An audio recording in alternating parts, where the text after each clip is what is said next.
국제유가가 급락하면서 투심이 오른 시장이었습니다. 다우지수와 나스닥 S&P 500, 뉴욕 증시의 3대 지수는 일제히 상승을 했는데요. 특히나 오늘 소비주 쪽으로 강세가 두드러지면서 다우지수가 가장 강하게 올라줬고요. 사상 최고치를 다시 한번 썼습니다. 한편 그동안 증시를 이끌었던 반도체 랠리는 숨고르기에 들어갔습니다. 나스닥과 S&P 500이 올라줬지만 강보합권에서 마감을 했고요. 지수의 상단을 다소 제한하는 모습이었습니다. 오늘 이란 측에서 호르무즈 해협 통행 정상화를 언급하면서 국제 유가가 급락을 했는데요. 움직임 어땠는지 한번 살펴보시죠. WTI와 브렌트유 장중에 5%대까지도 급락이 나왔습니다. 5시 기준으로 WTI가 4.8% 내리면서 배럴당 90달러 선 밑에서 움직였고요. 브렌트유도 4% 넘게 급락이 나오면서 94달러 선에서 움직이는 모습까지 확인해 볼 수 있었습니다. 오늘 시장에 있었던 다양한 이슈들 지금부터 저와 함께 확인을 해보시죠. 마켓 무버 이슈로 만나보겠습니다.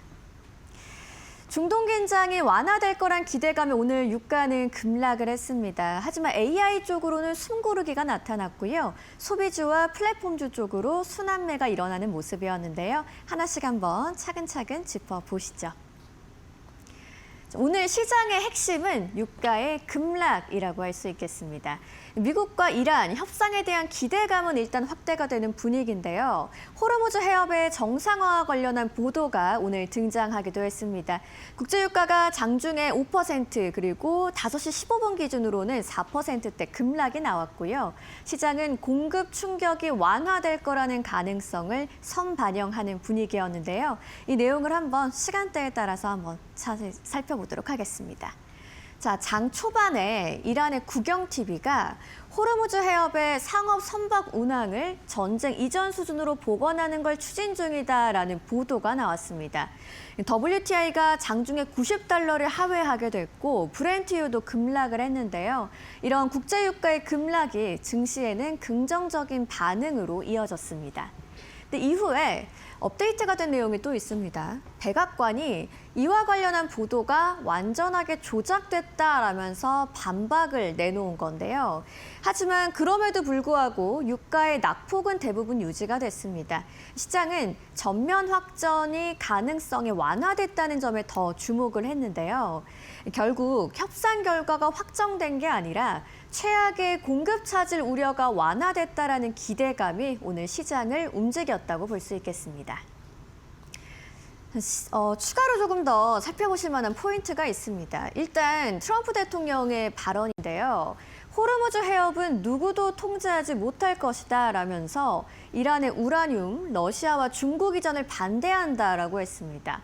제재 완화도 아직 없다라고 강조를 했는데 이건 결국 협상 기대감은 있지만 미국의 입장 여전히 강경하다라는 걸 보여주는 이야기죠. 그런데 루비오 국무장관은 또 이런 얘기를 내놨습니다. 외교가 성공할 기회를 주고 싶다. 시장은 그래서 군사 충돌보다는 외교 가능성에 더 반응을 했다고 볼 수 있겠습니다. 한편 아부다비 국영석유회사 CEO의 발언도 오늘 중요했는데요. 공급 정상화까지는 최소 4개월, 그리고 완전 정상화는 2027년에 가능할 것으로 전망한다라는 이야기였습니다. 즉 오늘 시장은 즉각적인 정상화보다는 추가 악화 가능성이 축소됐다는 데에 더 반응을 한 상황이다라고 정리가 되겠습니다. 그래서 오늘 실제로 시장의 반응을 한번 살펴보시면요. 앞서 전해드린 대로 유가가 급락을 했습니다. 인플레이션 부담이 완화될 거란 기대감 확대가 됐고요. 소비와 플랫폼주 쪽으로 강세가 일어났습니다. 유가 하락수에 대한 기대감을 반영하는 결과라고 보실 수 있겠고요. AI 반도체는 약세가 일어났는데요. 최근의 급등 부담 속에서 차익 실현 매물이 출회가 되는 모습이었습니다. 결국 유가의 급락이 물가 부담을 완화시켰고요. 오늘 금리도 안정세를 찾아갔습니다. 소비 경기주 쪽으로 강세가 일어났는데 그러다 보니까 AI 반도체 숨고르기가 일어난 나스닥에 비해서 소비재 비중이 큰 다우지수가 오늘 더 강한 모습을 보여줬습니다. 이어서 한번 살펴보도록 하시죠. 오늘 시장의 해석을 한번 가져와 봤습니다. 시장은 결국 전쟁 뉴스보다도 유가 하락 효과에 더 반응을 했고요. 인플레이션 우려에 대한 완화감이 증시의 하단을 지지해줬습니다. 그리고 AI의 독주보다는 오늘 업종 순환매 흐름을 확인할 수 있었던 시장이었죠. 시장 관점에서 한마디로 정리를 해본다면 중동 갈등이 완전히 해소된 건 아닙니다만 시장은 공급 리스크 완화 가능성에 먼저 반응을 했습니다. 그래서 유가 하락 그리고 소비주의 강세로 연결된 하루였다라고 정리해 보겠습니다. 시장에 있었던 이슈들 만나보셨고요. 종목과 관련한 자세한 이야기 최효은 앵커가 준비했습니다.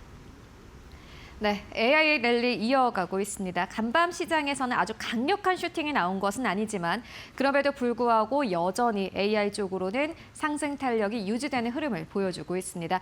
관련된 종목들의 흐름 자세하게 만나보도록 하겠습니다. 보시다시피 엔비디아는 1%대 하락 나왔습니다. 급하게 올라왔던 탓일까요? 간밤 시장에서 약간의 숨고르기 양상이었습니다. 다만 여러분들 1% 하락으로는 최근에는 하락이라고 표현하기 미안할 정도로 최근에 상승 슈팅이 아주 강력하게 나왔기 때문에 일단은 간밤에는 약간의 쉬어가는 흐름, 그리고 마이크로소프트도 0.8%대 하락 흐름으로 거래 마감했고요. 그리고 무엇보다 소프트웨어 쪽의 하락폭이 좀 컸습니다. 보시다시피 오라클이 1%대 하락, 팔란티어가 3%대 가깝게 하락, 그리고 크라우드 스트라이크가 3%대 하락 나오면서 거래 마감한 모습 특징이라고 할 수 있겠습니다. 반도체 쪽도 역시나 마찬가지로 약간의 하락폭이 좀 나오는 흐름이었는데요. 마블 테크놀로지, 약보합권, 인텔은 1.4%대 하락, AMD도 1.6%대 하락 나왔습니다. 다만 퀄컴이 좀 큰 폭으로 하락을 했습니다.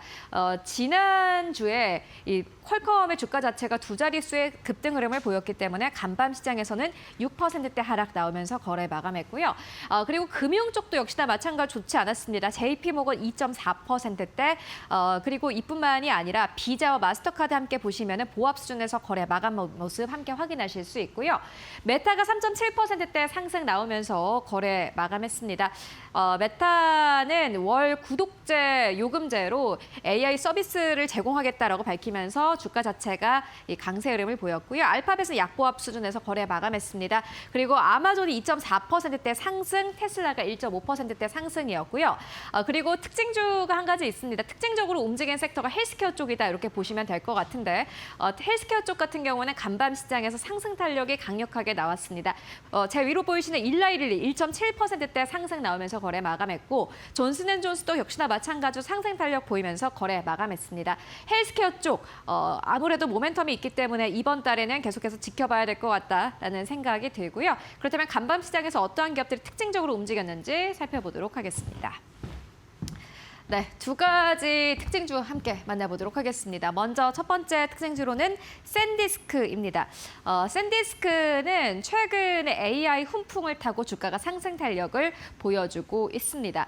이런 가운데 긍정적인 투자 의견이 한 가지 나왔습니다. 바클레이즈가 시장 수익률 상회라는 투자 의견을 제시했습니다. 이전의 이 투자 의견보다 상향 조정된 건데요. 이에 따라서 주가 자체가 상승 탄력을 보였습니다. 사실 장 초반까지만 하더라도 큰 폭의 상승을 나타내지 못했지만은 결국엔 다시 한번 상승을 붙여내는 모습을 보여줬고요. 5% 가깝게 상승하면서 거래 마감했습니다. 그리고 두 번째 기업입니다. 클라우드 보안 기업인데요. Zscaler입니다. 이 실적의 시장에서는 주목을 했습니다. Zscaler가 어떠한 실적을 낼 것이냐에 대해서 굉장히 주목을 했었는데 일단은 실적 자체는 좋았지만요. 가이던스 자체가 좋지 않았습니다. 시장에서 예상한 것보다 떨어졌습니다. 이에 따라서 주가가 두 자릿수의 급락 흐름을 보였습니다. 특히나 최근에 AI 쪽은요. 실적을 발표할 때 시장의 기대치를 상회하는 것은 물론 어느 정도까지 상회를 했느냐를 볼 정도로 지금 AI 쪽에서는 기대가 높아지고 있습니다. 그런데 Zscaler 보시다시피 가이던스 자체가 시장의 예상치를 하회하면서 주가의 낙폭 자체가 굉장히 커졌습니다. 보시다시피 31%대 하락하면서 거래 마감한 모습 함께 확인하실 수 있습니다.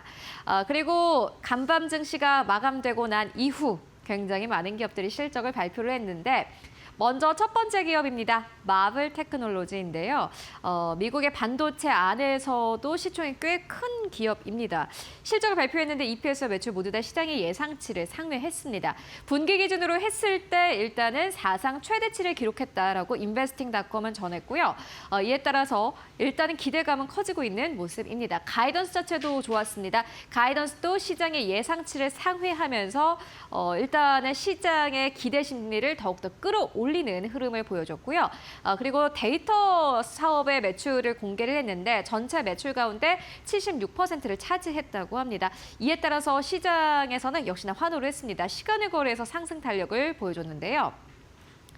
네, 보시다시피 시간의 거래에서는 현재 움직임입니다. 2.5%대 상승 흐름 나오면서 거래가 되고 있습니다. 계속해서 일단은 상승 흐름으로 계속해서 가져가는 흐름을 보여주고 있고요. 마블 테크놀로지 실적 발표 좋았습니다. 이어서 두 번째 기업도 만나보시죠. 네, 스노우플레이크입니다. 보이십니까? 애프터아워에서 33% 넘는 급등세 현재 구간에서도 나타내고 있습니다.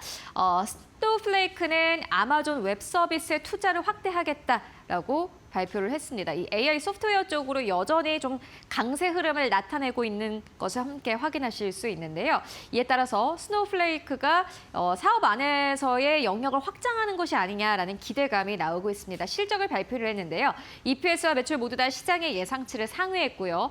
가이던스도 굉장히 좋았습니다. 가이던스도 역시나 마찬가지로 시장의 예상치를 상회하면서 시장의 기대 심리를 끌어올렸습니다. 아마존 웹 서비스에 투자를 한다라는 소식은 사실 월스트리트저널발의 보도가 장중에 있었습니다. 이뿐만이 아니라 장 마감 후에 나온 실적까지 좋았기 때문에 시장에서는 환호를 한 모습입니다. 보시다시피 장중에는 1%대 하락 나왔지만 결국에는 두 자릿수의 급등세로 급하게 올려내는 흐름을 보여주고 있습니다. 이제는 실적이 굉장히 중요한데 어느 정도의 실적을 내느냐, 그리고 시장의 예상치를 얼마나 상회했느냐를 잘 보시는 게 중요해 보입니다. 그렇다면 이러한 시장 어떻게 정리해 볼 수 있을까요? 한마디로 정리해 보고 가도록 하겠습니다. CNBC는 이렇게 이야기를 합니다. 향후 수년 동안 그리고 수십 년 동안 AI가 가져올 혁신적 영향력은 이렇게 말합니다. Cannot be overstated. 아무리 강조해도 지나치지 않다. 그런데 반도체주들의 밸류에이션은 이미 과열 수준까지 올라왔다라고 평가를 합니다. 결국에 시장에서는 어디에 무게를 두고 있느냐를 잘 살펴보셔야 할 것 같은데요. 앞서서 만나봤던 실적이 딱 그랬습니다. 실적을 발표한 기업들 가운데서 실적이 단순히 좋았다고 해서 주가가 올라가는 것이 아니라 얼마나 잘 또 상회를 했느냐, 시장의 예상치보다 어느 정도 큰 폭으로 상회를 했느냐, 그리고 단순히 실적만 좋은 게 아니라 앞으로 투자를 어느 정도 하느냐, 깐깐하게 보기 시작을 했습니다. 이게 아마 밸류에이션이 높아졌다라는 의미이기도 할 텐데요. 앞으로 AI 기업들이 이 밸류에이션을 어느 정도까지 소화할 수 있을지 우리가 계속해서 살펴봐야 할 것 같습니다. 네, 지금까지 뉴욕 증시 수요일장 함께 정리해보고 왔습니다.